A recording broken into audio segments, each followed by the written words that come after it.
Good morning, সকলে জনালো সুপ্ৰভাত অসমীয়াত কয় এই মহাবিদ্যালয়ৰ পৰিচালনা সমিতিৰ সভাপতি ডাঙৰীয়া অধ্যক্ষ ডাঙৰীয়া বিশ্বনাথ মহাবিদ্যালয়ৰ ডক্টৰ মহন্ত ডাঙৰীয়া মঞ্চত উপবিষ্ট আন সকলো সদস্যা শ্ৰদ্ধাৰ শিক্ষক শিক্ষয়িত্ৰীসকল মৰমৰ ছাত্ৰ ছাত্ৰীসকল মই জানো আজি আৰু ভাষণ শুনাৰ কাৰো ইচ্ছা নাই যদিও বহুমূলীয়া বুলি কৈ আছে মূল্যটো আজি বেছি গান বাজনাৰহে মই জানো তথাপিও মোক ইমান দূৰৰ পৰা মাতি আনিছে যেতিয়া মই মনৰ কথাখিনি দুটামান কথা কওঁ এইখন মহাবিদ্যালয়লৈ আহি পেলাই মই খুব আনন্দ উপভোগ কৰিছোঁ মানে উপভোগ কৰা বুলি ক'ব লাগিব যিটো পৰিৱেশ আজি মই দেখিছোঁ এইখন কলেজৰ চাৰিওফালে মই অধ্যক্ষ ডাঙৰীয়াকো কৈছোঁ যে মন মোহি যোৱা পৰিৱেশ আৰু সেই পৰিৱেশত যেতিয়া তোমালোকে শিক্ষা গ্ৰহণ কৰি আছা ইমান ধুনীয়াকৈ তোমালোকৰ মনবিলাকো নিশ্চয় কিমান ধুনীয়াই হ'ব তোমালোকৰ সমবেত সংগীত তোমালোকৰ আদৰণি ভাষণ নামটো মই উচ্চাৰণ কৰোঁতে ভুল হ'ব মিছ ওজা উচিতা ওজা তাই বৰ ধুনীয়াকৈ কৈছে মই খুব ভাল পাইছোঁ আমাৰ অসমৰে ছোৱালী এজনীয়ে ইমান ধুনীয়াকৈ আদৰণি ভাষণ আগবঢ়াইছে সেইকাৰণে মই গৰ্বও অনুভৱ কৰিছোঁ মই বিশেষ সাংঘাতিক বহুমূলীয়া কথা ক'ব নাজানো মোক যেতিয়া আমন্ত্ৰণ জনাইছিল তোমালোকৰ কলেজৰ ফালৰ পৰা তেতিয়া মই কৈছিলোঁ ছাৰক যে মোকনো কিয় বিচাৰি পালে আচলতে মই ইমান ডাঙৰ মানুহো নহয় মই ইমান ডাঙৰ কথাও নাজানো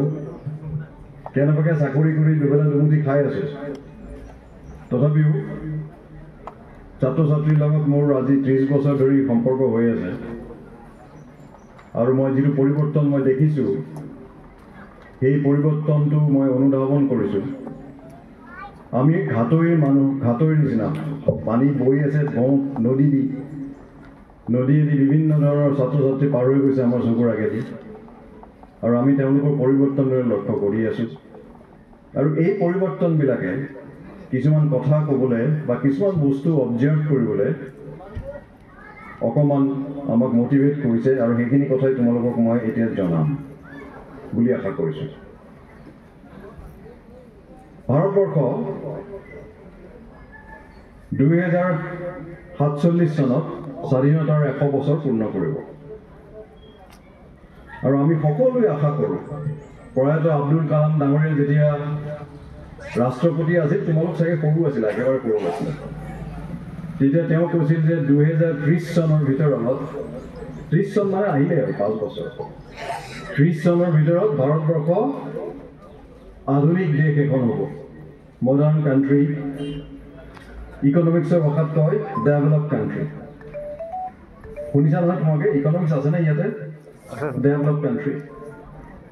কিন্তু এতিয়া দেখা গ'ল যে 2030 চনত আমি ডেভেলপ কাণ্ট্ৰি হ'ব নোৱাৰোঁ বিভিন্ন ধৰণৰ অসুবিধা আছে তেখেতৰ সেই আশা আমি পূৰণ কৰিব নোৱাৰিম বুলি ভাবিছোঁ মানে আশংকা কৰিছোঁ এতিয়া সেইকাৰণে আমাৰ প্ৰধানমন্ত্ৰী ডাঙৰীয়াই কৈছে যে 100 বছৰ যেতিয়া আমাৰ পূৰ্ণ হ'ব 1947 চনত আমাৰ স্বাধীনতা পাইছিলোঁ আমি ব্ৰিটিছৰ কবলৰ পৰা আৰু এতিয়া 2047 চনত আমি ভাৰতবৰ্ষক সেই ডেভেলপ কাণ্ট্ৰিত পৰিণত হ'বৰ কাৰণে চেষ্টা অব্যাহত আছে তেওঁলোকে কৈছে চৰকাৰে কৈছে বিকশিত ভাৰত হিন্দীত কয় বিকশিত ভাৰত অসমীয়াত ক'ব বিকশিত ভাৰত আৰু সকলোৱে বুজি পোৱা কথাটো হ'ল কি ডেভেলপ ইণ্ডিয়া বিকশিত দেশ এখনত আচলতে কি কি কেৰেক্টাৰিষ্টিক্স থাকিব লাগে বা থকা উচিত প্ৰথম যিটো কেৰেক্টাৰিষ্টিক্স সকলোৱে বিচাৰে এখন বিকশিত দেশত বা যিকোনো দেশতে যে ইয়াত চাগে দুখীয়া মানুহ থাকিব নালাগে এতিয়া দুখীয়া মানুহ কোন সেই পৰিভাষাৰো বিভিন্ন ধৰণৰ মানুহে বিভিন্ন ধৰণে কয় ইয়াত অকণমান পলিটিক্সো জড়িত হৈ যায় মাজে মাজে ইকনমিক্সবিলাকে কিবা এটা কয় পলিটিচিয়ানবিলাকে বেলেগ এটা কয় ভাৰতবৰ্ষৰ ইকনমিষ্টে এটা কথা ক'ব, আমেৰিকান ইকনমিষ্টে বেলেগ এটা কথা ক'ব। ভাৰতবৰ্ষৰ নীতি আয়োগৰ মতে, নীতি আয়োগ আগৰ প্লেনিং কমিশ্যন আজিকালি নীতি আয়োগ বুলি কয়, ভাৰতবৰ্ষৰ নীতি আয়োগৰ মতে ভাৰতবৰ্ষত পভাৰ্টি লাইনৰ তলত, পভাৰ্টি লাইন মানে 32 টকা বুলি কৈছে, পাৰ ডে ইনকাম 32 টকা। এজন মানুহে যেতিয়া আজি গাঁৱতো যদি কাম কৰে 400 পৰা 500 টকা ইনকাম কৰে লেবাৰ এজনে, কিন্তু পভাৰ্টি লাইন কৈছে তেওঁলোকে যে 32 টকাতকৈ যদি পাৰ ডে ইনকাম কম হয় তেওঁলোক পভাৰ্টি লাইনৰ তলত। আৰু নীতি আয়োগৰ আমাৰ ভাৰতবৰ্ষৰ নিজৰ চৰকাৰী এজেঞ্চি নীতি আয়োগে কৈছে যে 4% to 5%, 4 পৰা 5% মানুহ ভাৰতৰ 140 কোটি মানুহৰ 4 পৰা 5% মানে ধৰক 6 কোটি 7 কোটি মানুহ এতিয়াও এনেকুৱা অৱস্থাত আছে যাৰ ইনকাম 32 টকাতকৈ কম। চ' আমি যদি ডেভেলপ কাণ্ট্ৰি হ'ব লাগে, বিকশিত ভাৰত হ'ব লাগে, আমাৰ মাজত এজনো মানুহ থাকিব নালাগিব, এটা ফেমিলিও থাকিব নালাগিব যাৰ ইনকাম 32 টকাতকৈ কম হ'ব। সকলোৰে বাবে শিক্ষা, ইউনিভাৰ্চেল এডুকেশ্যন ফৰ অল আমাৰ হ'ব লাগিব। সকলোৰে বাবে স্বাস্থ্য হ'ব লাগিব। ইনফ্ৰাষ্ট্ৰাকচাৰ, এই যে 4 লেন হাইৱেটো দেখিছা তোমালোকে ইয়ালৈ অহালৈকে ধুনীয়া পেভাৰ্ছ ব্লক দিয়ে ৰাস্তা হৈছে, পকা ৰাস্তা হৈছে, এইবিলাক হ'ল ইনফ্ৰাষ্ট্ৰাকচাৰ। ইনফ্ৰাষ্ট্ৰাকচাৰত আমাৰ কোনো ধৰণৰ বিজুতি থাকিব নালাগিব। যেতিয়াই যিকোনো মানুহ যিকোনো ঠাইলৈ যিকোনো ধৰণৰ বাহনত যাব পৰা হ'ব লাগিব। আনএমপ্লয়মেণ্ট তোমালোকৰ কাৰণে ডাঙৰ সমস্যা হৈ দেখা দিছে এতিয়া। আমিতো আমাৰ জীৱন পাৰ কৰিও আমি ৰিটায়াৰ হ'বলৈ বেছিদিন নাই। তোমালোকৰ শিক্ষক শিক্ষয়িত্ৰীসকলো চাকৰিয়ে কৰি আছে, কিন্তু তোমালোকে যেতিয়া এই এমপ্লয়মেণ্টৰ জগতখনত ভৰি দিবা আজিৰ পৰা 3 বছৰ 4 বছৰ 5 বছৰ পাছত, এখন বিকশিত দেশত আনএমপ্লয়মেণ্ট থাকিব নালাগিব। প্ৰত্যেকজন মানুহেই, প্ৰত্যেকজন এবল সক্ষম মানুহে কিবা নহয় কিবা প্ৰকাৰে ইনকাম কৰিব পাৰিব লাগিব। আমাৰ ভাৰত চৰকাৰৰ লক্ষ্য, আমাৰ সকলোৰে লক্ষ্য যে 2047 চনৰ ভিতৰত আমি এই সকলোবোৰ লক্ষ্য পূৰণ কৰিম। কথাটো ক'বলৈ সহজ, ডাঙৰ ডাঙৰ ভাষণ দি পেলাই মই ইয়াৰ পৰা গুচি যাব পাৰোঁ, কিন্তু কামটো হ'ব কেনেকৈ, সেইটোৱেই ডাঙৰ সমস্যা। আমি নিজে কি কৰিব পাৰোঁ? ছাত্ৰ ছাত্ৰী হিচাপে তোমালোকে কি কৰিব পাৰিবা? তোমালোকে নতুন শিক্ষানীতিৰ অধীনত তোমালোকে আজিকালি স্কিল এনহেঞ্চমেণ্ট কোৰ্চ বুলি,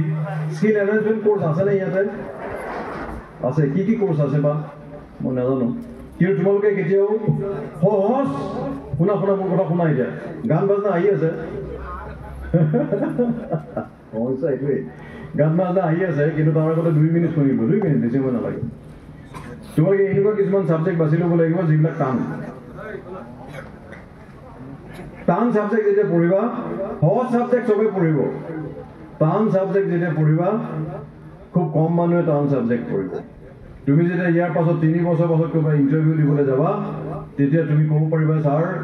বাইদেউ মই এই ছাবজেক্টটো পঢ়ি আহিছোঁ, তেতিয়া তোমালোক সকলোৱে বাহ দিব। এই skill enhancement course, value added course এইবিলাকো কেতিয়াও আওকাণ নকৰিবা।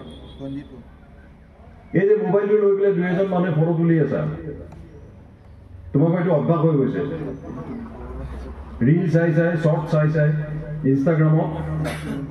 আপলোড কৰা, নিজে কিবা এটা ক'লোঁ ৰীল বনাই পেলাই শ্বৰ্ট বনাই বনাই আপলোড কৰিলোঁ, আৰু তাৰ পাছত কি কৰিলোঁ, মোৰ নিজৰ কিমান ভিউজ আহিল কি আহিল চালোঁ, পইচা অকণমান পাবৰ কাৰণে ধান্দা কৰিলোঁ, চবৰে একেই ধান্দা হৈছে। আৰু তাৰ পাছত আমি ইমান এডিক্টেড হৈ গৈছোঁ যে আমি ৰীল চাই চাই ঘণ্টাৰ পাছত ঘণ্টা সময় নষ্ট কৰোঁ। এতিয়া আমি কি কৰিব লাগিব ভাৰতক বিকশিত কৰিবৰ কাৰণে? আমাৰ প্ৰত্যেকটা মুহূৰ্ত, প্ৰত্যেকটা ঘণ্টা আমি আমাৰ স্কিল এনহেঞ্চমেণ্ট কৰাৰ কাৰণে, আমাৰ নিজৰ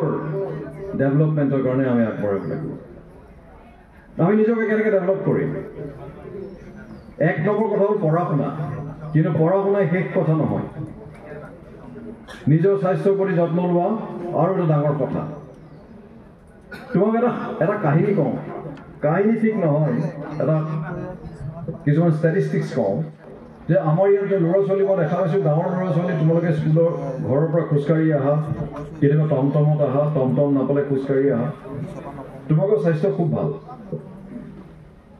কিন্তু পৃথিৱীত কি ডাঙৰ মহামাৰী হৈছে জানা নাই কোভিডতকৈও ডাঙৰ সাংঘাতিক মহামাৰী আহি আছে আমাৰ ভাৰতবৰ্ষতো এইটো আৰম্ভ হৈছে চতিয়াত হোৱা নাই খুব ভাল কথা